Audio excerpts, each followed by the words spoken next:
Gracias por acompañarnos en este podcast, producido especialmente para usted por el equipo de Radio Bea.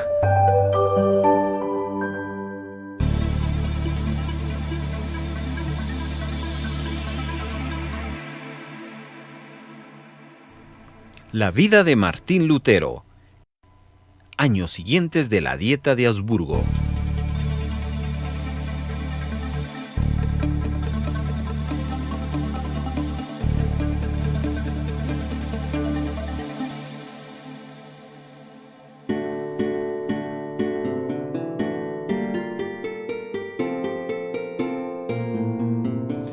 En los siguientes 8 años, es decir, hasta la Dieta de Augsburgo, en los cuales los príncipes y municipios favorables a la Reforma se agruparon alrededor de aquella magnífica confesión de fe que hizo célebre el nombre de dicha ciudad, hay que considerar la vida y actividad de Martín Lutero bajo 3 aspectos.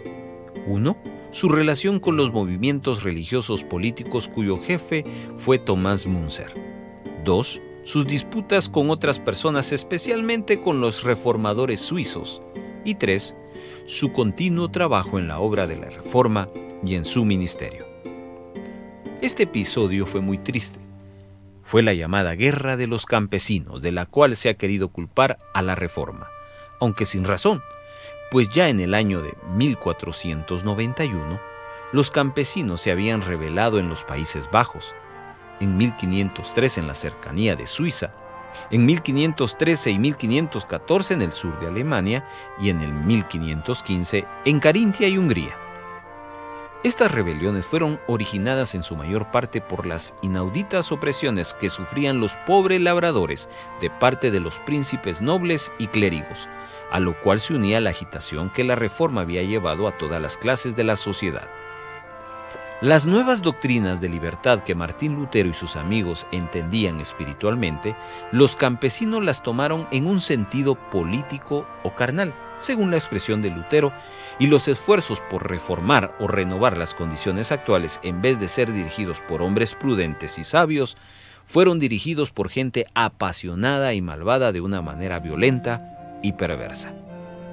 La doctrina de Martín Lutero sobre la libertad cristiana pareció a muchos probar el derecho de rebelión. Es verdad que Lutero ya desde Warburg había enviado una amonestación a todos los cristianos para evitar rebeliones y alborotos, pero la gente estaba ya demasiado agitada y al escrito produjo poco efecto.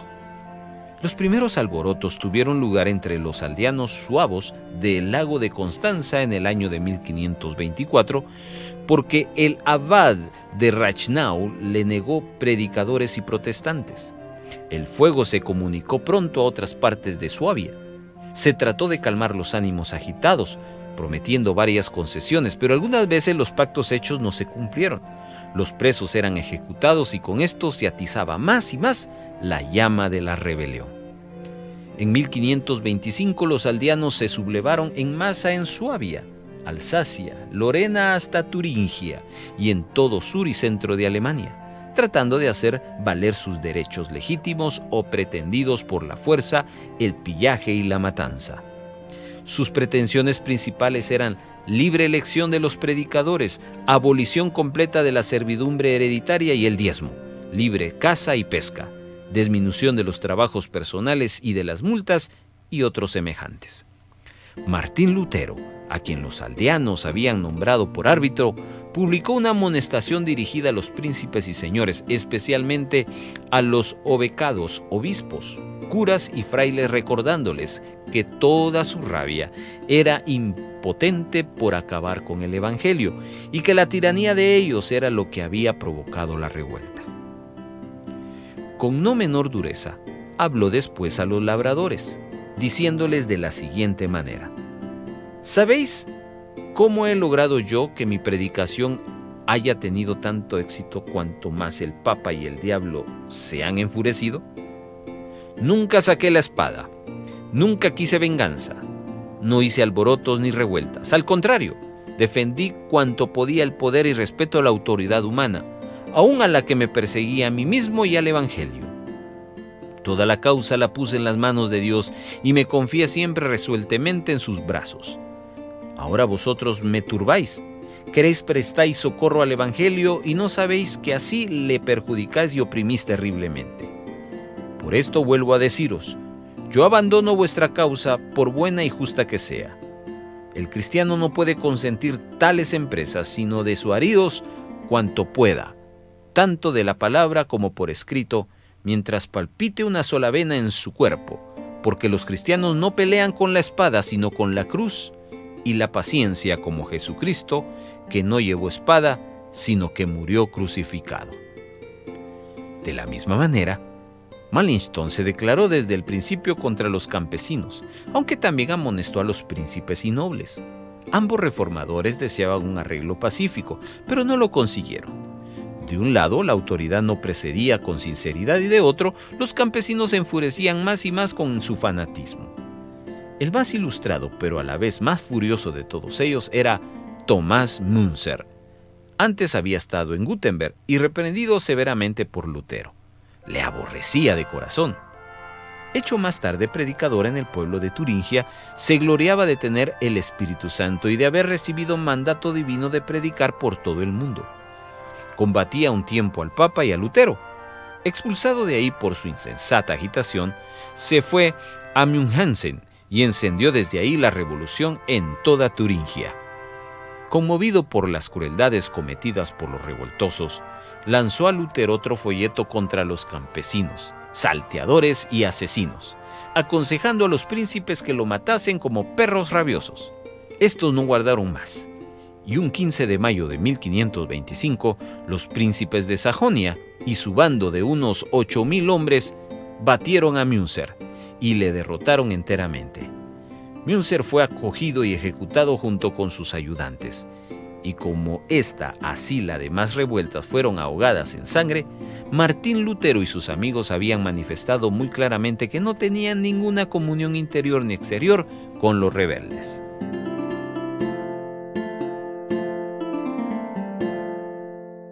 Esto es Titanes de la Fe.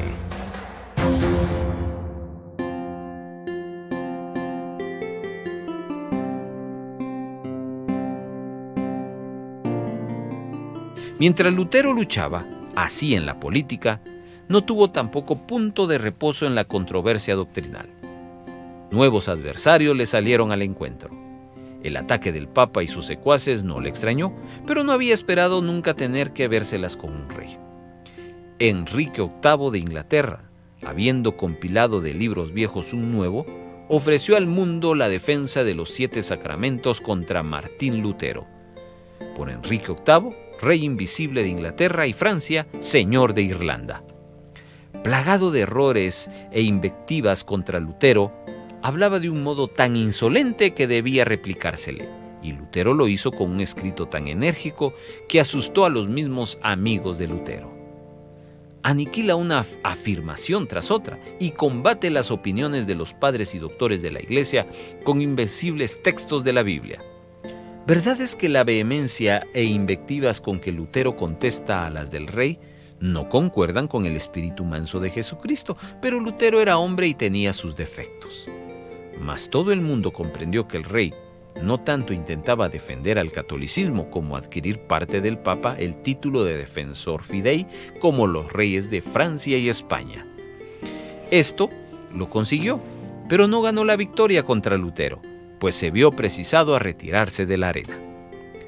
Pocos años después, habiendo asegurado a Lutero, el rey de Dinamarca, que Enrique se había convertido y que no faltaba sino dirigirse benignamente a él para hacerle amigo del Evangelio, Martín Lutero le escribió una carta declarando que a la verdad no podía ni quería conceder nada en cuanto a la doctrina, pero le pedía perdón con noble humildad y respeto por algunas expresiones demasiado fuertes y ofensivas que había usado. Mas solo obtuvo de Enrique por contestación otro libelo más infamatorio y denigrante. Lo notable es que aquel defensor de la fe católica romana rompió más tarde enteramente con el Papa y lo atacó como lo había hecho antes con Lutero. Él fue el que liberó, aunque no por motivos nobles y puros, a Inglaterra del dominio del Papa. Con motivos de esta controversia, dio a Martín Lutero contra otro hombre, el célebre Erasmo, nacido en Rotterdam en 1463 y fallecido en Basilea en 1536. El más famoso literato de aquellos tiempos. Hasta entonces no se había decidido ni en pro ni en contra de la Reforma. Estimaba mucho a Lutero por sus conocimientos y franqueza. Se alegraba del progreso que hacían las letras como consecuencias de la Reforma. Tampoco quería defender el papismo con sus abusos, vicios y supersticiones. Mas siendo racionalista en el fondo, no comprendió la fuerza, decisión e intransigencia con que Lutero y sus amigos combatían todo el sistema romano, pues varias doctrinas, por ejemplo la de las buenas obras y del mérito del hombre, le parecían muy convenientes y más razonables que la justificación por gracia.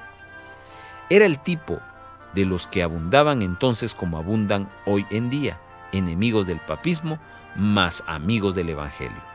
Quieren destruir el edificio de la superstición, mas no tienen con qué suplirlo a no ser con una filosofía árida, deleznable y seca que no da consuelo al corazón ni seguridad a la conciencia, que jamás ha logrado victorias duraderas contra el romanismo ni con otra ninguna superstición. Así sucedió que la Reforma, cuanto más adelantaba y adquiría forma más concreta, tanto menos aceptable parecía a Erasmo. Con todo, no tenía ganas de meterse en estas disputas teológicas, como solía llamarlas, y por otra parte temía el genio de Lutero. Pero estrechamente ligado, Erasmo con Enrique VIII se sintió igualmente atacado por Lutero en la persona de su amigo, y a pesar de que Lutero, no queriendo batirse con este literato a quien estimaba mucho, le había rogado que no tomase parte activa en la controversia. Se resolvió el célebre Erasmo, azuzado desde luego por los papistas de todas partes, a lanzarse contra el reformador. El tema de su escrito caracteriza al hombre, el libre albedrío, trata de demostrar que el hombre por voluntad y determinación propia es capaz de hacer bien, y aun cuando no puede prescindir en absoluto de la ayuda divina, tampoco está tan privado de todo mérito que la justificación se verifique por pura gracia. Martín Lutero contestó con su discurso de que el albedrío esclavo, en el que probaba que no existía ese pretendido libre albedrío, el hombre original había tenido la voluntad libre para el bien y nacido otra vez y santificado por el Espíritu Santo.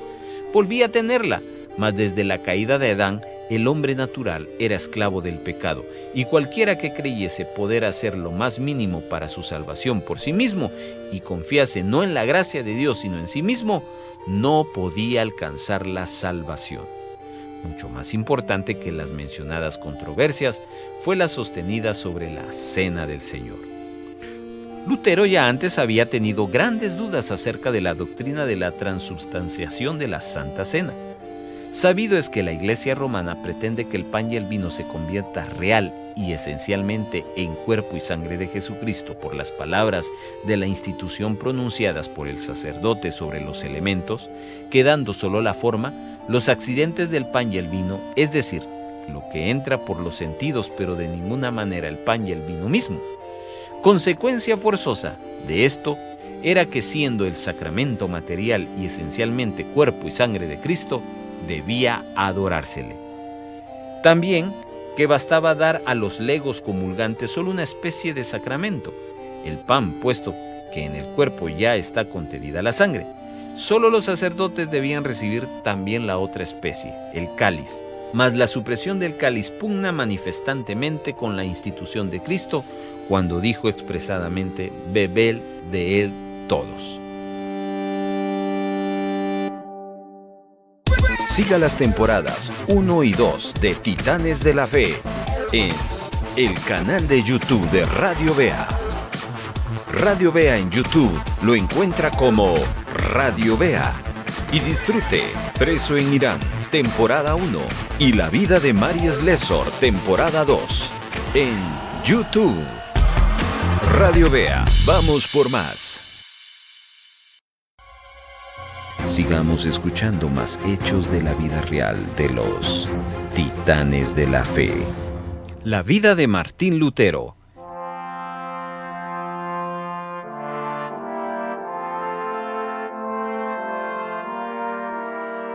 Martín Lutero, pues, desechó esta doctrina contraria a la Escritura y afirmó únicamente la presencia real pero espiritualmente del cuerpo y sangre de Cristo bajo y con el pan y vino. Pero su colega, Carlos Tadio, fue más adelante, interpretó las palabras de la institución. Tal era la interpretación que éste divulgó y predicó acompañando sus predicaciones con expresiones algo apasionadas en contra de Lutero. También se puso por este tiempo en contradicción con Lutero en cuanto a esa doctrina el teólogo Ulrico Zwinglio de Zúrich, que había comenzado la reforma en la Suiza al mismo tiempo que Lutero en Alemania. Desde el año de 1527 venía declarando en sus obras que Jesucristo, según San Juan 6, exige tan solamente que su carne se tome espiritualmente como el verdadero alimento del alma. Contra esta doctrina se levantó entonces Juan Bugenhagen, amigo y colega de Lutero, defendiendo la verdadera presencia del cuerpo espiritual de Cristo en la Santa Cena. Al mismo tiempo que Zwinglio halló un compañero de su parecer en Oecolampadio de Basilea. Con este motivo, Lutero mismo intervino en la disputa. Para comprender estas disensiones que trajeron tan tristes consecuencias para la Reforma, preciso es tener bien en cuenta lo dificilísimo de la materia. La Biblia no dice bien poco para aclarar el misterio que está contenido en la Santa Cena. Desde luego se extiende que el sentido de la Biblia es que el cristiano celebra una verdadera y real comunión con Cristo glorificado por medio de los elementos materiales. Los reformadores todos, fuerza es decirlo, reconociendo que ambos extremos eran erróneos, los combatieron y trataron de excluirlo en sus definiciones respectivas.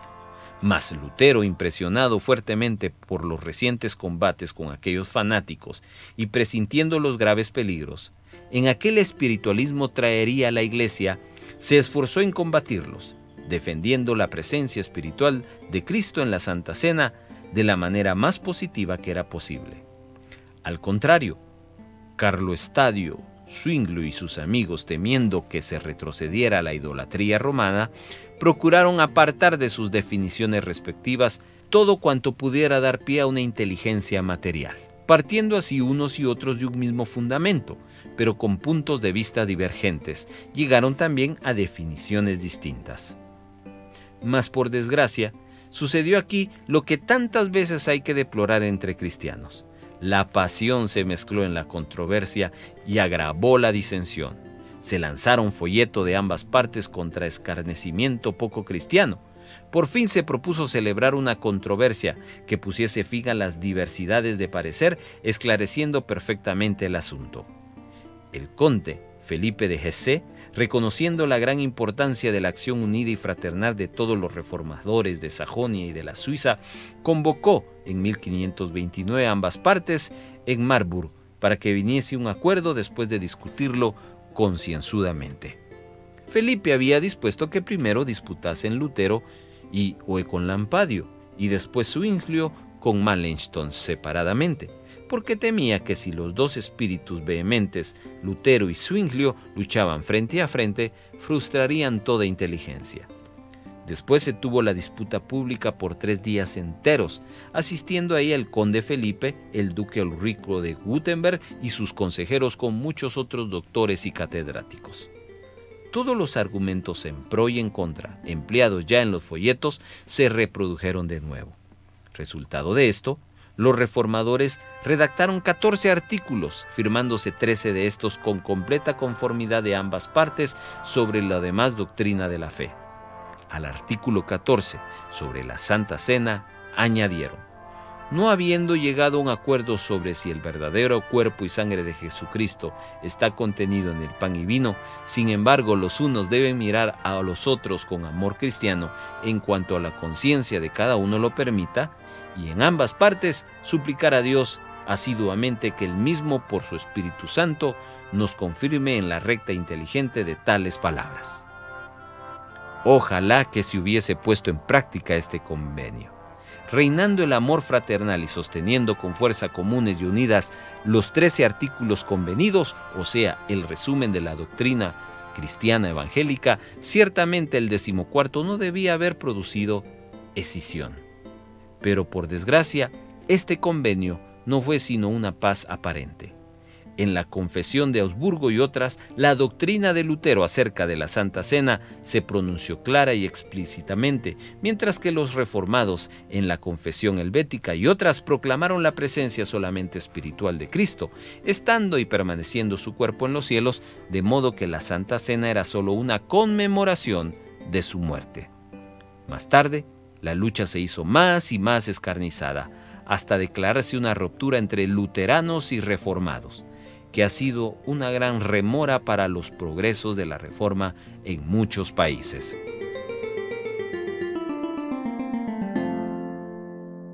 Estás escuchando Titanes de la Fe.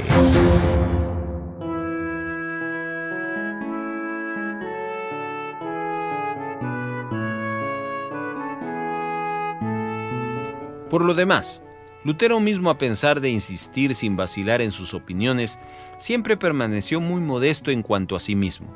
Lejos de querer establecer él una nueva iglesia y darle su nombre, escribió un día: «No debes llamarte luterano. ¿Qué es Lutero? Ni es la doctrina mía. Ruego que se calle mi nombre y no se llamen luteranos sino cristianos». Sin desfallecer, se ocupó en este tiempo, como ya hemos dicho, en la traducción de la Biblia. Escribió además varios tratados a fin de instruir al pueblo sobre los errores del papado y sobre la pura doctrina evangélica.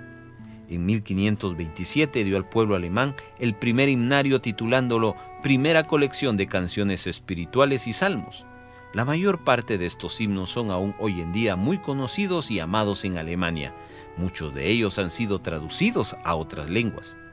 También tenía un vivo interés por establecer escuelas cristianas de toda clase, convencido de que el evangelio no podía hacer mucho progreso en la nación a no ser instruida sencilla y rectamente en él la juventud, pero en esto tuvo muchas y muy grandes dificultades con que luchar. Se quejaba amargamente de que, habiendo emprendido los príncipes y ayuntamientos de tan buena voluntad la secularización y desamortización de los bienes eclesiásticos, nada se aplicase para las escuelas. Sobre todo esto, Lutero pensó en establecer un nuevo orden de cosas eclesiásticas. El 5 de mayo de 1525, el príncipe elector Federico el Sabio falleció, sucediéndole su hermano Juan, llamado el Constante, el cual tomó parte activa en la Reforma, mientras que Federico solo había dejado obrar a Lutero y a sus amigos. Ya en este mismo año, mandó este príncipe que todos los predicadores introdujesen el culto, la llamada misa alemana, redactada por Lutero. Con estas nuevas instituciones se llevó a cabo el establecimiento de la Reforma en Sajonia, Hesse, Anhalt, Lunenburg y muchas ciudades libres. La Prusia, Dinamarca, Suecia, Noruega, casi todo el norte de Alemania y de Europa. Esta nueva constitución y el establecimiento de las escuelas movió a Martín Lutero en el año 1528 a escribir su Catecismo Grande y en 1525 su Catecismo Pequeño. No se puede calcular las bendiciones que han traído consigo estas obras inmortales. Estos catecismos existen hasta este tiempo. En el preámbulo, Lutero nos da un magnífico modelo del método sencillo de instrucción que quiere que sea empleado. Aparte de todas estas luchas y trabajos de la Reforma, no descuidó Lutero en lo más mínimo su cargo de predicador y párroco, manifestándose buen pastor del rebaño confiado a su dirección, no solamente predicando el más puro evangelio, sino también practicándolo. A menudo predicaba más de una vez al día, visitaba a los enfermos, instruía a los catecúmenos y cuidaba de los pobres y afligidos de la congregación. Especialmente en 1527, dio una prueba insigne de su fidelidad del pastor. En dicho año, sobre las muchas tribulaciones y enfermedades que personalmente tenía que sufrir, se declaró la peste en Gutenberg y la universidad, por mandato del elector, se trasladó a Jena. También a Lutero amonestó a aquel príncipe que se retirase a Jena juntamente con su familia, pero él y Bugenhagen, con los diáconos, quedaron solos en Gutenberg. Mas no solo escribía a unos amigos: Cristo y vuestras oraciones nos acompaña y están también con nosotros los santos ángeles invisibles. Si Dios quiere que nos quedemos aquí en esta plaga y no muramos, nuestro cuidado de nada servirá. Por tanto, que cada cual disponga así su corazón. Lutero entraba en las habitaciones de la peste y de la muerte, consolaba a los enfermos y moribundos con el Evangelio y los fortalecía con el santo sacramento del cuerpo y sangre de Cristo. En noviembre tuvo su propia casa llena de enfermos. Escribía a un colega suyo: «Soy como el apóstol, como muriendo más, he aquí vivo». Al final del año pudo volver a escribir a su amigo lleno de gozo: «La peste está muerta y enterrada. Dios ha manifestado su misericordia magnífica y maravillosamente, probando así que le complace nuestra predicación del Evangelio a pesar de ser nosotros pecadores». Qué mal se compagina este proceder y estas palabras tan espirituales de Lutero con lo que a voz en cuello están diciendo de él sus enemigos. Pero el día de la gran revelación hará patentes todas las cosas ocultas, ya hayan sido ocultadas por la voluntad de Dios, que debemos siempre respetar, ya por la malicia de los hombres.